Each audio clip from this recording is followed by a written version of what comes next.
Africa ವಿರುದ್ಧ ಭರ್ಜರಿ ಜಯ T20 ಸರಣಿ ಗೆದ್ದ ಭಾರತ. ಭಾರತ ಮತ್ತು ಸೌತ್ ಆಫ್ರಿಕಾ ನಡುವಿನ ಟಿ20 ಸರಣಿ ಮುಕ್ತಾಯವಾಗಿದ್ದು ಟೀಂ ಇಂಡಿಯಾ 3-1 ಅಂತರದಿಂದ ಸರಣಿಯನ್ನ ತನ್ನದಾಗಿಸಿಕೊಂಡಿದೆ. ಸರಣಿಯ ಕೊನೆಯ ಪಂದ್ಯದಲ್ಲಿ ಭಾರತೀಯ ಆಟಗಾರರು ಬ್ಯಾಟಿಂಗ್ ಮತ್ತು ಬೌಲಿಂಗ್ ಎರಡರಲ್ಲೂ ಅದ್ಭುತ ಪ್ರದರ್ಶನ ನೀಡುವ ಮೂಲಕ ಸೌತ್ ಆಫ್ರಿಕಾವನ್ನ ಮಣಿಸಿದ್ದಾರೆ. ಮೊದಲು ಬ್ಯಾಟಿಂಗ್ ಮಾಡಿದ ಭಾರತ ತಂಡ ಸ್ಫೋಟಕ ಆಟದ ಮೂಲಕ 231 ರನ್ಗಳ ಬೃಹತ್ ಮೊತ್ತವನ್ನ ಪೇರಿಸಿತು. ಈ ಗುರಿಯನ್ನ ಬೆನ್ನಟ್ಟಿದ ಸೌತ್ ಆಫ್ರಿಕಾ ತಂಡಕ್ಕೆ ಭಾರತೀಯ ಬೌಲರ್ಗಳು ಆರಂಭದಲ್ಲಿ ಆಘಾತ ನೀಡಿದ್ರು.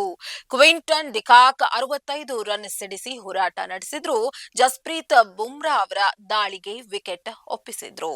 ವರುಣ್ ಚಕ್ರವರ್ತಿ ಅವರು 4 ವಿಕೆಟ್ ಕಬಳಿಸಿ ಸೌತ್ ಆಫ್ರಿಕಾದ ಬ್ಯಾಟಿಂಗ್ ಬೆನ್ನೆಲುಬು ಮುರಿದ್ರು.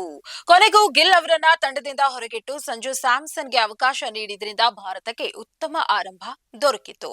ತಿಲಲ್ ವರ್ಮಾ ಹಾಗೂ ಹಾರ್ದಿಕ್ ಪಾಂಡ್ಯ ಅವರ ಆಕರ್ಷಕ ಅರ್ಧ ಶತಕ ಭಾರತ ತಂಡದ ದೊಡ್ಡ ಮೊತ್ತಕ್ಕೆ ಕಾರಣವಾಯಿತು.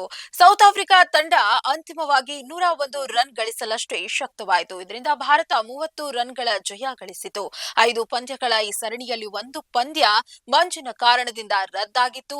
ಉಳಿದ ಪಂದ್ಯಗಳಲ್ಲಿ ಮಿಂಚಿದ ಭಾರತ ತಂಡ ಸರಣಿ ಶ್ರೇಷ್ಠ ಪ್ರದರ್ಶನ ನೀಡಿ ಟ್ರೋಫಿಯನ್ನ ಎತ್ತಿ ಹಿಡಿದಿದೆ.